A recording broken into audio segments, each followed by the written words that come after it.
راہے زندگی، راہے زندگی، راہے زندگی، راہے زندگی، راہے زندگی، راہے زندگی۔ زندگی کے نشیب و فراز میں محبت کے احساس سے تازہ دم ہونے کے لیے پروگرام سنیے راہ زندگی۔ ہوا کے دوش پہ آپ سب کی سماعتوں کی نظر جوشوا کا سلام۔ امید کرتا ہوں کہ آپ سبھی خیر و عافیت سے ہیں، اپنے اپنے کام خوب اچھے سے سر انجام دے رہے ہیں۔ میری دعا ہے کہ آپ سدا خوش رہیں، سدا سلامت رہیں، خداوند تعالیٰ آپ کو ہمیشہ خوش رکھے اور آپ کے کام میں بہت ترقی عطا فرمائے، آمین۔ جناب والا، اگر دیکھا جائے تو ایک انسان کی زندگی میں سب سے خوبصورت چیز ہے اس کا خاندان۔ خاندان کا ہونا اتنی بڑی برکت ہے، نہ صرف انسان اس سے استفادہ کرتے ہیں بلکہ جانور بھی اس سے استفادہ کرتے ہیں۔ آپ یہ دیکھ لیجئے کہ پرندے رات کو اپنے اپنے آشیانے میں لوٹتے ہیں اور کس طرح سے وہ بیٹھے ہوتے ہیں اپنے بچوں کے ساتھ، اپنے ساتھیوں کے ساتھ۔ کیا زبردست بات ہے۔ بالکل اسی طرح سے آپ یہ دیکھیے، شیر، چیتے، ہاتھی، یعنی جتنے بھی بڑے بڑے جانور ہیں ان سب کی ایک خاندانی زندگی ہے۔ انسان تو اشرف المخلوقات ہے، انسان کی تو کیا بات ہے۔ یہاں پر انسان کو اشرف المخلوقات ہونے کا مظاہرہ بھی کرنا چاہیے، یعنی خاندان کو ہمیشہ سنبھال کر رکھنا ہے۔ بیوی بچے ہیں، بہن بھائی ہیں، والدین ہیں، اس طرح سے ان کو لے کر زندگی میں آگے چلنا ہے کہ زندگی خوبصورت سے خوبصورت ہوتی چلی جائے اور پھر خدا بھی ہم پر مہربان ہوتا چلا جائے۔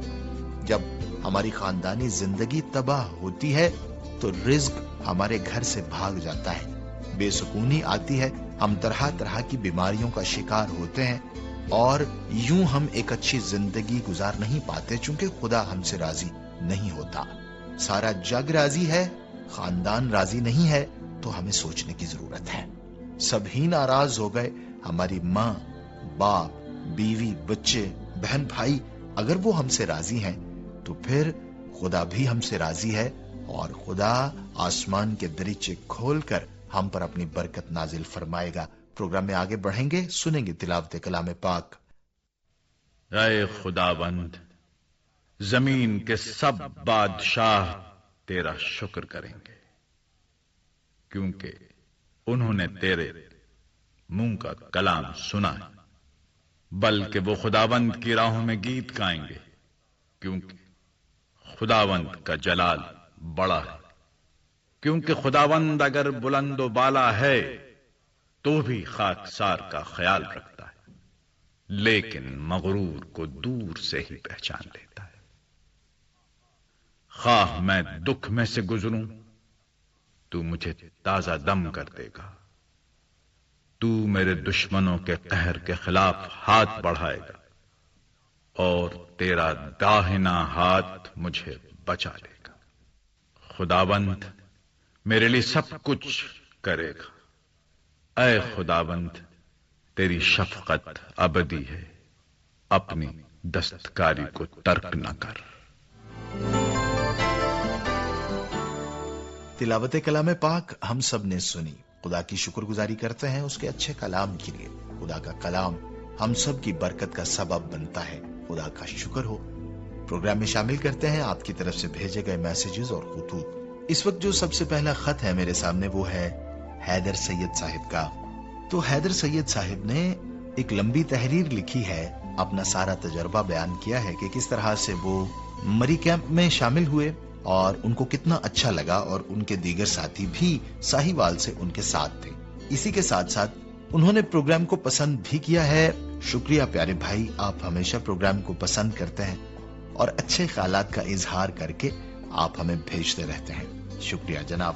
اسی کے ساتھ ساتھ میسج ہے ڈاکٹر شانی صاحب کا، جن کا تعلق ہے ساہیوال سے۔